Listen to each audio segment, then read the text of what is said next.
سنين والبلد دي مشاكلها، حكومتها ومعارضتها مجرد مسرحية سخيفة. بدأ الماراثون البرلماني لدورة 2010، وذلك عقب انعقاد جلسة الإجراءات لمجلس الشعب اليوم، والتي أسفرت عن انتخاب الدكتور أحمد فتحي سرور رئيسا لمجلس الشعب. السادة الأعضاء، وعلى ذلك أعلن انتخاب السيد الأستاذ الدكتور محمد سعد الكتاتني رئيسا للمجلس. لن أسمح لك بالكلام، اجلس.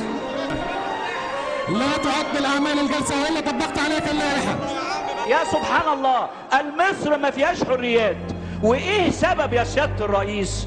إنه المواطن المصري مش سامع بوق الدعوة للحرية، لأنه المصري حاسس إنه حر. المصري في دايرتي مش حاسس إنه هو مكبوت. المصري لو كان حاسس إنه هو مكبوت كان زمانه فعلا نزل الشارع.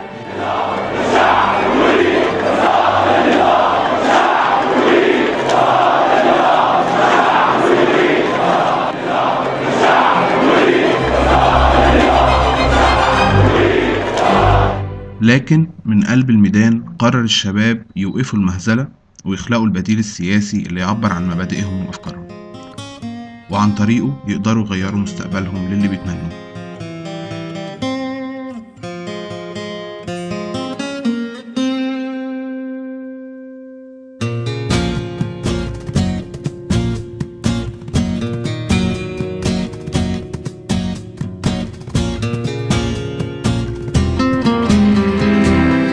وفعلا أسسوا حزب الدستور واشتغلوا بشكل مختلف اعتمد على التفكير العلمي والتفاعل مع الناس.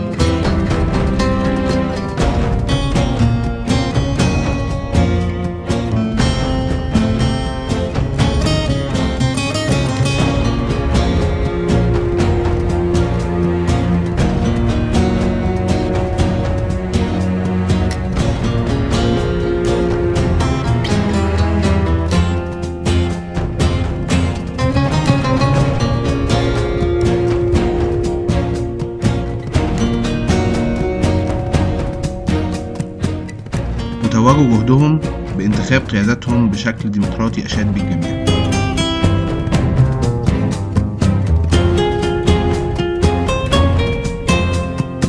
وكان الحزب الوحيد اللي دعم مرشحه بناء على استطلاع رأي حقيقي للأعضاء. النتائج النهائية لاستطلاع الرأي باختيار نسبة 59.3% من الأعضاء لدعم حمدين صباحي في الانتخابات الرئاسية.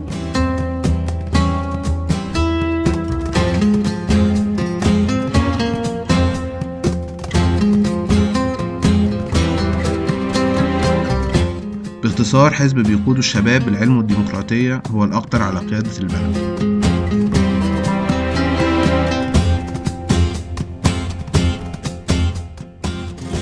حزب الدستور، سياسة بشكل جديد.